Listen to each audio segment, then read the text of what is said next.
Hi guys, మరో beautiful రెసిపీతో మీ ముందుకు వచ్చేసాను అనమాట. ఈరోజు నేను పాలక్ చపాతీ చూపిస్తాను. పాలకూరతో చపాతీ ఎలా చూపిస్తాను అనమాట. ఫస్ట్ అయితే పాలకూర కడిగి మిక్సీకి తీసుకోండి బాగా. నేనైతే 2 కట్టలు తీసుకున్నాను అనమాట. దాంట్లో కొంచెం అల్లం, తెల్లగడ్డ వేసుకోండి అండ్ పచ్చిమిరపకాయ కూడా వేసుకోండి, జీలకర్ర వేసుకోండి.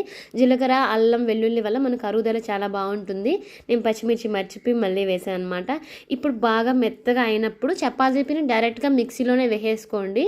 నేనైతే 1.5 కప్ వేసాను అనమాట. 1.5 కప్ వేసుకొని మీరు స్పిన్ చేసుకుంటూ, ఎక్కువ ఫాస్ట్ పెట్టకుండా స్పిన్ చేసుకుంటూ పెట్టండి.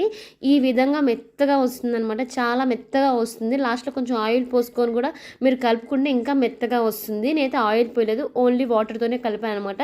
ఒక అరగంట పాటు మూత పెట్టి అలాగే ఉంచేసాను. ఇప్పుడైతే మనకు చపాతీ ఎగ్జాక్ట్ ఎలా వస్తుందో అలాగే వస్తుందన్నమాట. పాలక్ చపాతీ, దాని పచ్చిమిరపకాయ, అల్లం, తెల్లగడ్డ, జీలకర్ర వల్ల చాలా టేస్ట్గా ఉంటుంది. పిల్లలు అయితే నార్మల్గా అయితే తినరు కదా, ఇలా చేసి పెట్టండి, తప్పకుండా తింటారు గైస్. ఎందుకంటే పాలకూర నార్మల్గా తినడం కన్నా ఇలా తింటే మనకి ఇంకా కొంచెం పోషకాలు చాలా బాగుంటాయి. ఎందుకంటే దీన్ని మళ్ళీ ఉడకబెట్టామన్నమాట, డైరెక్ట్గా పొయ్యి మీద కాల్చి తింటాము. నెయ్యి పోసుకొని కాల్చుకోండి, చాలా టేస్టీగా ఉంటుంది, చాలా మెత్తగా ఉంటుంది అనమాట.